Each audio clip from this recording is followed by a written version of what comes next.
Hello प्यारे बच्चों, आज का जो टॉपिक हम डिस्कस करने वाले हैं वो है रिफ्रैक्टिव इंडेक्स। इससे पहले अगर रिफ्रैक्शन ऑफ लाइट के बारे में नहीं पढ़ा है तो लिंक डिस्क्रिप्शन में, आप वहां से जाके पहले वो वाली वीडियो देख सकते हैं। तो स्टार्ट करते हैं अपना बेसिक सा टॉपिक, रिफ्रैक्टिव इंडेक्स। ठीक है, तो हेडिंग है बच्चों, रिफ्रैक्टिव इंडेक्स क्या होता है। बहुत से बच्चों को दिक्कत होती है इस टॉपिक में, लेकिन आपको नहीं होगी क्योंकि आपको ये वाली वीडियो मिल गई है। ठीक है, तो सबसे पहले बच्चों हम कुछ टॉपिक्स रिवाइज कराएंगे हर बार की तरह। क्यों? क्योंकि आपने ये वाले टॉपिक्स पढ़े होंगे। ठीक है, अगर आपको आता है तो ठीक है, नहीं आता है तो कॉपी पेन निकाल लो और पढ़ना स्टार्ट करो। बच्चों सबसे पहले आपने पढ़ा होगा कि स्पीड ऑफ लाइट। ठीक, इससे पिछले के लेक्चर में जब मैंने रिफ्रैक्शन ऑफ लाइट पढ़ाया था तो आपको बेसिक लाइट की प्रॉपर्टी से स्टार्ट किया था और फिर आपको कंप्लीट रिफ्रैक्शन ऑफ लाइट समझ में आ गया था। ठीक है, तो सबसे पहले बात करते हैं speed of light in vacuum कह दो और एयर कह दो। ठीक है, इन दोनों में कितनी होती है बच्चों? 3 × 10⁸ मीटर पर सेकेंड। ठीक है, ठीक है बच्चों, सेकेंड पॉइंट बताना जरा। Speed of light, speed of light in water कितना होता है बच्चों? होता है 2.25 × 10⁸ मीटर पर सेकेंड। ठीक, थर्ड बच्चों, speed of light, speed of light in glass कितना होता है बच्चों? 2 × 10⁸ मीटर पर सेकेंड। थोड़ा साउंड में प्रॉब्लम आ रही होगी, क्यों? क्योंकि बगल में जगराता चल रहा है, भंडारा चल रहा है। ठीक है, तो इस वजह से थोड़ा आपको डिस्टर्ब हो रहा होगा, लेकिन कोई दिक्कत नहीं, डिस्टर्बेंस हो रहा है फिर भी मोटिवेशन अंदर से ये आए कि हमको पढ़ना है, तभी एक आप अच्छे स्टूडेंट बन सकते हो। ठीक है, तो सबसे पहले बात करते हैं, ये सारी चीजें आपको पता होनी चाहिए। अब बच्चों आपको एक चीज मैंने और बताई थी, वो क्या है? की पॉइंट नोट करते चलना। मैंने ये बताई थी रेयरर मीडियम में स्पीड ऑफ लाइट ज्यादा तेजी से ट्रेवल करती है और डेंसर मीडियम में स्पीड ऑफ लाइट क्या हो जाती है? स्लो हो जाती है। ठीक है, मतलब जैसे लाइट रे एक मीडियम से दूसरे मीडियम में जाती है, या कह दूं जैसे लाइट रे एयर से वाटर में जाएगी तो एयर में स्पीड उसकी ज्यादा होगी और वाटर में जो उसकी स्लाइटली स्पीड है वो क्या हो जाएगी? डिक्रीज हो जाएगी, जिसकी वजह से जो रिफ्रैक्टेड रे का एंगल है वो टूवर्ड द नॉर्मल बनता था। ये बात आपको पता है? ठीक है, जिसको नहीं पता पीछे वाली वीडियो देख लो, आपको समझ में आ जाएगा। ठीक, तो मैं यहां पे लिखूंगा स्पीड ऑफ लाइट, सारा खेल बच्चों स्पीड ऑफ लाइट का है। Speed of light in rarer medium is greater than speed of light, speed of light in water. ठीक, तो जो रेयरर मीडियम है इसको एयर बोल दो, ठीक, और जो डेंसर मीडियम है इसको वाटर बोल दो, क्योंकि मैंने आपको बताया था जो डेंसिटी ऑफ एयर है वो बहुत कम होती है किससे? डेंसिटी ऑफ वाटर से। ठीक, लेकिन यहां नॉर्मली हम डेंसिटी कंसीडर नहीं करेंगे, लाइट के केस में हम ऑप्टिकल डेंसिटी कंसीडर करते हैं। ठीक है, बात समझ में आई? लाइट के केस में हम ऑप्टिकल डेंसिटी कंसीडर करते हैं। अभी हम आपको पॉइंट्स क्लियर कराएंगे, आपको समझ में आ जाएगा। इतना समझ में आ गया? ठीक बच्चों, अब speed of light in rarer medium ज्यादा होती है किससे? Speed of light in denser medium. ठीक, अब डेंसर का मतलब जानते हो। ठीक, अब एक चीज देखो बच्चों ध्यान से, स्पीड ऑफ लाइट को किससे डिनोट किया जाता है? मैंने आपको बताया था स्पीड ऑफ लाइट को जो डिनोट करते हैं वो बच्चों करते हैं कैपिटल सी से। ठीक, अच्छा बच्चों एक बात बताओ, आपने केरोसिन देखा है ना? अगर केरोसिन मतलब मिट्टी के तेल को अगर हम पानी के सरफेस पे डालते हैं तो वो पानी के अंदर नहीं जाता है, पानी की सरफेस पे क्या करता है? फ्लोट करता है। ऐसा क्यों होता है? क्योंकि जो केरोसिन है यानी कि मिट्टी का तेल है, उसकी जो डेंसिटी होती है बहुत कम होती है, और जिसकी डेंसिटी कम होती है वो हमेशा सरफेस पे फ्लोट करता है, और जिसकी डेंसिटी ज्यादा होती है वो नीचे तली में सेटल डाउन हो जाता है। ये तो आपको पता है। जैसे शहद के ऊपर अगर हम पानी डालें तो शहद के ऊपर पानी रहेगा, या ऑयल पे अगर हम पानी डाल दें तो ऑयल नीचे रहेगा और पानी ऊपर रहेगा। क्यों? क्योंकि ऑयल की डेंसिटी ज्यादा है और पानी की डेंसिटी कम है, इसलिए पानी तो ऊपर रहेगा लेकिन जो ऑयल है वो नीचे रह जाएगा। इतना आपको पता चल गया। जो रिफ्रैक्टिव इंडेक्स को हम डिनोट करते हैं म्यू से या कह दो एन से। ठीक है, ठीक, म्यू कह दो या एन कह दो, आई बात समझ में? इसका फॉर्मूला होता है speed of light, speed of light in air, bracket में लिख दो वैक्यूम, और speed of light in that medium, speed of light in that medium. मतलब बच्चों स्पीड ऑफ लाइट को डिनोट किससे करते हैं? सी से, और speed of light in that medium हो गया हुई, तो म्यू बराबर बच्चों क्या फॉर्मूला आ गया, C/B। ठीक, ध्यान से समझना। अब बच्चों जो म्यू है यहां पे देखो, जो म्यू है वो रेसिप्रोकल है किससे, V से। मतलब अगर रिफ्रैक्टिव इंडेक्स बढ़ाओगे तो वेलोसिटी क्या हो जाएगी, कम हो जाएगी उस पर्टिकुलर मीडियम की। अगर वेलोसिटी बढ़ाओगे तो रिफ्रैक्टिव इंडेक्स कम हो जाएगी। आई बात समझ में, क्लियर हो गया। फॉर्मूला क्या निकला, mu equal to C/B। C क्या है, speed of light in air है, और V क्या है, speed of light in that medium. Clear हो गया।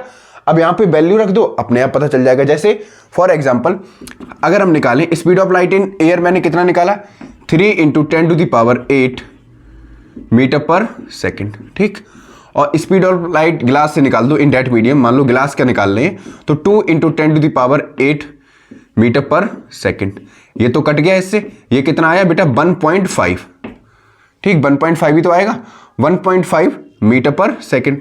अच्छा बेटा मीटर पर सेकेंड आएगा या नहीं आएगा, नहीं, क्योंकि बेटा सेम क्वांटिटी है ना, तो इनकी यूनिट क्या हो जाएगी, कैंसिल आउट। ठीक, अब जब यूनिट कैंसिल आउट हो जाएगी तो मतलब रिफ्रैक्टिव इंडेक्स की कोई यूनिट नहीं होती। लिख लो, इट हैज नो यूनिट। लिख लो, लिखो, इट हैज नो यूनिट। तो स्पीड ऑफ लाइट की डेफिनेशन क्या बोलेंगे, तो बच्चों यहां पे रिफ्रैक्टिव इंडेक्स की डेफिनेशन क्या बोलेंगे, it is a ratio of speed of light in air to the speed of light in that particular medium. इतनी बात समझ में आ गई। ठीक, ये निकाल ली डेफिनेशन। अब याद रखो एक पॉइंट और बच्चों, देखो कि जो लैम्डा होता है वो होता है V/F। लैम्डा क्या है, वेवलेंथ, और ये V क्या है, वेलोसिटी, और F क्या है, फ्रीक्वेंसी। मतलब लैम्डा बढ़ाओगे तो वेलोसिटी भी बढ़ेगी। ठीक, मतलब जैसे जैसे वेलोसिटी बढ़ेगी वेवलेंथ भी बढ़ेगा। लेकिन जब लाइट रे एक मीडियम से दूसरे मीडियम में जाती है, ठीक, या कह दो जब लाइट रे रेयर से डेंसर मीडियम में जाएगी, ठीक, रेयर से डेंसर मीडियम में जाएगी तो उसकी स्पीड कम हो जाएगी, जिसकी वजह से उसकी वेवलेंथ भी कम हो जाएगी। इतनी बात समझ में आई। फ्रीक्वेंसी पे कोई चेंज नहीं आता है, फ्रीक्वेंसी सेम रहती है, लेकिन वेलोसिटी बढ़ाने से वेवलेंथ बढ़ेगी और वेलोसिटी कम करने से वेवलेंथ घटेगी, और फ्रीक्वेंसी पे कोई चेंज नहीं आएगा। आई बात समझ में, यहां तक कोई दिक्कत। ठीक, ये सारा टॉपिक था रिफ्रैक्टिव इंडेक्स के बारे में। ठीक, अच्छा एक पॉइंट्स आपको और लिखाते हैं, थोड़ा और डिटेल में बताते हैं, इसको रब कर दें। ठीक है, वीडियो चल रही है ना बच्चों।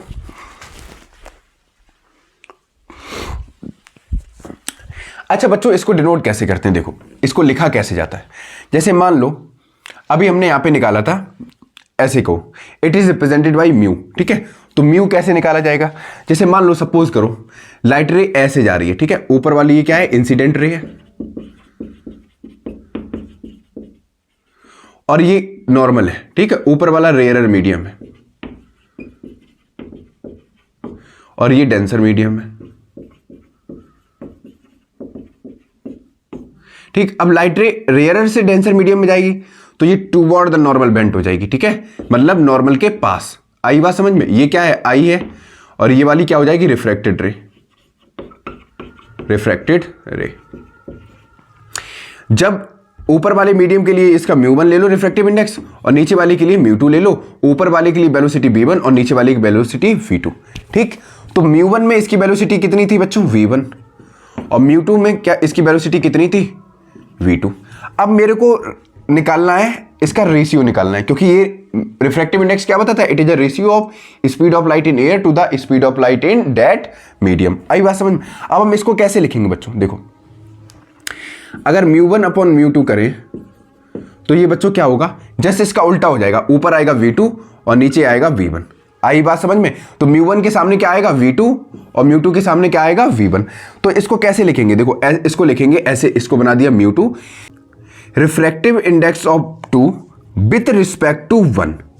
क्या बोलेंगे, फिर से लिखते हैं, देखो म्यू से डिनोट किया, refractive index of 2 with respect to 1। जिसके रिस्पेक्ट में निकाला जाता है उसको आगे रखते हैं। भाई आप किसके रिस्पेक्ट में काम कर रहे हो, वो चीज आगे आएगी ना, तो जिसके रिस्पेक्ट में निकालते हैं उसको आगे, और जिसको निकालते हैं उसको पीछे। तो इसको ऐसे बोलेंगे, it is a refractive index of 2 with respect to 1। ठीक, तो ये क्या हो जाएगा बच्चों, v1/v2। आई बात समझ में। अभी जैसे हमने एयर, इतना समझ में आ गया, रब करें। ठीक है, ऐसे समझो, अभी हमने निकाला था म्यू, ठीक, ग्लास का निकाला था किसके रिस्पेक्ट में, एयर के रिस्पेक्ट में। तो कितना आया था बच्चों, ऐसी तो आया था, speed of light speed of light in air upon speed of light in that medium, तो ये आया था C/B मान लो, ठीक। रिफ्रैक्टिव इंडेक्स हमने निकाली ग्लास की, किसके रिस्पेक्ट में? एयर के रिस्पेक्ट में। तो ये बोलेंगे refractive index of glass with respect to air, जिसके रिस्पेक्ट में निकाला उसको आगे refractive index of glass with respect to air. आ गई बात समझ में? क्लियर हो गया टॉपिक? ठीक है। अच्छा बच्चों एक चीज और देख लो, अभी मैंने केरोसिन वाला एग्जांपल बताया था, ठीक है। अच्छा जो ऑप्टिकल डेंसिटी है, मैंने ये बताया जो ऑप्टिकल डेंसिटी है, ध्यान से सुनना, ऑप्टिकल डेंसिटी जो है वो किसके लिए यूज होता है? स्पीड ऑफ लाइट के लिए, ठीक है, स्पीड ऑफ लाइट के लिए, ठीक। तो ये क्या बताता है? Optical density depends on speed of light. ध्यान से सुनना, ऑप्टिकल डेंसिटी बच्चों किस पे डिपेंड करता है? स्पीड ऑफ लाइट पे। लेकिन जो डेंसिटी ऑफ मीडियम है, ठीक, कोई मीडियम की डेंसिटी, ठीक, डेंसिटी ऑफ मीडियम, ध्यान से सुनना, बहुत इंपॉर्टेंट पॉइंट बता रहा हूं। डेंसिटी ऑफ मीडियम किस पे डिपेंड करता है बच्चों? इंटरमॉलिक्यूलर गैप पे, ठीक। डेंसिटी ऑफ मीडियम किस पे डिपेंड करता है? इंटरमॉलिक्यूलर गैप पे। और ऑप्टिकल डेंसिटी किस पे डिपेंड करता है? स्पीड ऑफ लाइट पे। ये वाला पॉइंट आपको याद रखना है। फिर से बता रहा हूं, optical density depends on speed of light, whereas the density of medium depends on the intermolecular force of attraction या इंटरमॉलिक्यूलर गैप। आ गई बात समझ में? ठीक, नोट कर लो फटाफट।